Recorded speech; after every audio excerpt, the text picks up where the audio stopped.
শেখ হাসিনা যে ভারতে চলে গেলেন, জামাতের সাথে কোনো সমঝোতা ছিল কিনা, সাদিক কায়েম আওয়ামী লীগের সাথেই মিশেছিল, এখানে ইসলামকে ব্যবহার করা হয়েছে। যশোরে আমরা দেখতে পাচ্ছি যে 6টা আসনের মধ্যে 5টাই জামাত পেয়েছে। পাশের জেলা ঝিনাইদহে প্রায় 1টি আসন আমাদের আইনমন্ত্রী জিতেছেন, বাকিগুলো সব জামাত।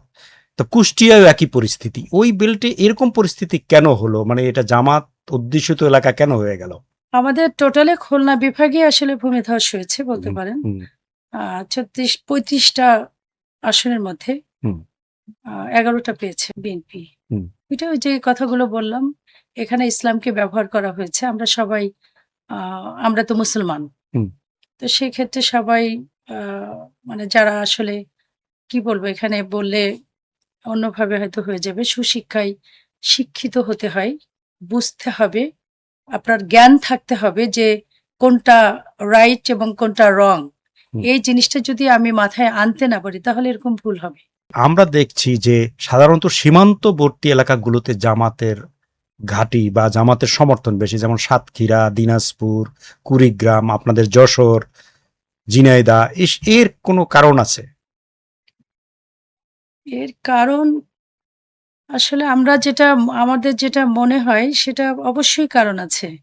এখানে একটু ডিপলি যদি আমরা দেখি তাহলে বিভিন্ন সময় আমরা দেখে থাকি ভারত থেকে আমাদের দেশে নানা রকম অবৈধ জিনিসপত্র আসে, আমাদের এ পথেও আসে, অবশ্যই মানে আসে। বেনাপোল দিয়ে বেনাপোল সীমান্ত আপনার এলাকা।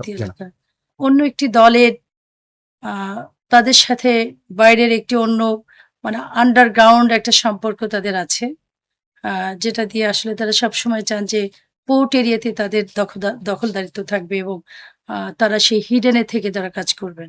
নাকি ভারত বিরোধী যে একটা সেন্টিমেন্ট আছে সেটা তারা কাজে লাগাচ্ছে কি? আসলে ভারত বিরোধী সেন্টিমেন্ট এবার কিন্তু সেই বিষয়টা ছিল না। আপনারা জানেন যে এবার নানা রকম নানামুখী কথা শোনা গেছে যে তাদের সাথে একটি আঘাত হচ্ছে কিংবা তারাও তাদেরকে পৃষ্ঠপোষকতা করছেন, যেহেতু আপনারা জানেন যে দীর্ঘ বছর ধরে আমরা যখন আন্দোলন করেছি 5 তারিখের পরে ঢাকা বিশ্ববিদ্যালয়ের যে ইয়েটা হলো, আপনার নির্বাচনটা হলো, তখন ডাকসু নির্বাচন হলো, তখনও দেখেন যে ডাকসু নির্বাচনে যিনি প্রতিদ্বন্দ্বিতা করেছেন সাদিক কায়েম, তিনি কিন্তু তাদের সাথেই ছিলেন, আওয়ামী লীগের সাথেই মিশেছিলেন। তো যেটা আমি বলতে চাচ্ছি সেটা হচ্ছে যে এই 5ই আগস্টের পরে শেখ হাসিনা যে ভারতে চলে গেলেন, সেখানে তাদের সাথে একটা ইন্টারনাল হিডেনে তাদের কোনো চুক্তি ছিল কিনা, তাদের সাথে কোনো জামাতের সাথে ছিল কিনা, জামাতের সাথে কোনো সমঝোতা ছিল কিনা, সেটি নিয়ে ভাববার বিষয়।